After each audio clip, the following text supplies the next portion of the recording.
Assalamualaikum warahmatullahi wabarakatuh. Selamat pagi anak-anak. Gimana kabarnya hari ini? Sehat semua? Atau ada yang sakit? Kalau ada yang sakit, semoga penyakitnya segera diangkat dan bisa beraktivitas seperti biasanya, terutama untuk belajar.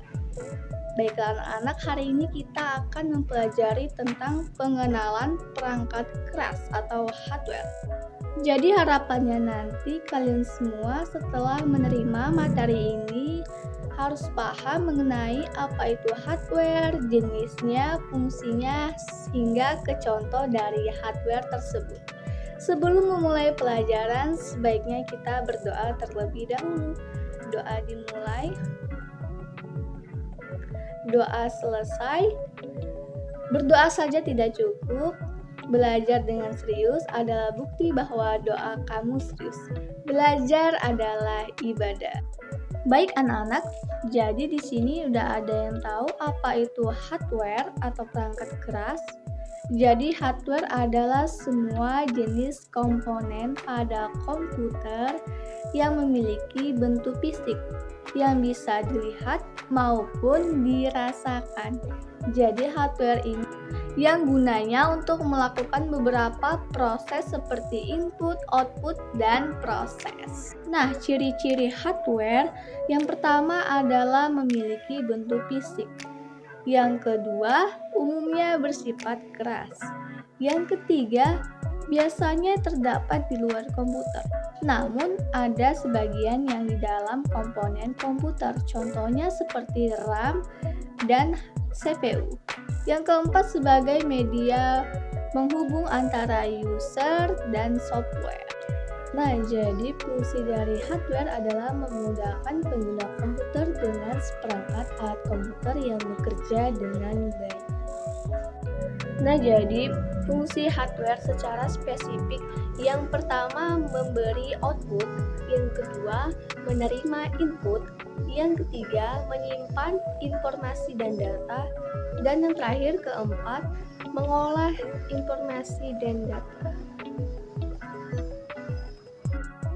Nah, jenis-jenis hardware ada 5. Yang pertama, hardware output. Yang kedua, hardware input. Yang ketiga, hardware proses. Yang keempat, ada storage device atau perangkat penyimpanan. Yang kelima, ada perangkat tambahan. Nah, kita yang pertama ada hardware output, contohnya monitor, berfungsi sebagai menampilkan informasi yang sudah diproses. Lalu ada printer yang berfungsi sebagai mencetak informasi atau data ke dalam kertas, bisa berupa tulisan atau gambar. Lalu ada speaker yang mengubah gelombang listrik menjadi gelombang audio. Nah, yang kedua ada hardware input. Contohnya seperti mouse yang berfungsi untuk menggerakkan kursor. Selain itu, mouse juga untuk menjalankan perintah secara praktis dan cepat. Lalu ada keyboard berfungsi sebagai memasukkan huruf, angka, atau simbol sebagai media bagi user untuk menjalankan perintah yang diperlukan. Lalu ada scanner yang berfungsi untuk menggandakan atau menyalin gambar dan teks untuk menyimpannya ke dalam memori komputer. Nah, yang ketiga ada hardware proses, contohnya ada VGA, yaitu untuk mengolah data dan memproses data grafis. Lalu ada CPU yang berfungsi untuk mengontrol seluruh proses dari komputer. Lalu ada RAM, ialah jenis hardware yang dapat menentukan kecepatan akses dalam sebuah komputer. Nah, kita memasuki yang keempat, yaitu storage device, yang berarti perangkat penyimpanan. Nah, contohnya ada hard disk, yaitu tempat penyimpanan sekunder. Lalu ada flash disk, yaitu perangkat penyimpanan yang konektornya berupa USB. disk dapat kamu gunakan untuk memindahkan data dari satu komputer ke komputer lainnya. Lalu ada optical disk, yaitu penyimpanan yang bisa dibaca maupun ditulis oleh cahaya laser, di mana bentuk umumnya bisa berupa CD atau DVD.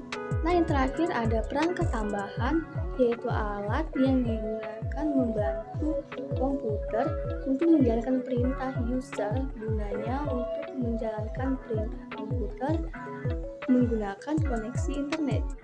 Contohnya ada modem, yaitu mengubah sinyal digital menjadi sinyal analog.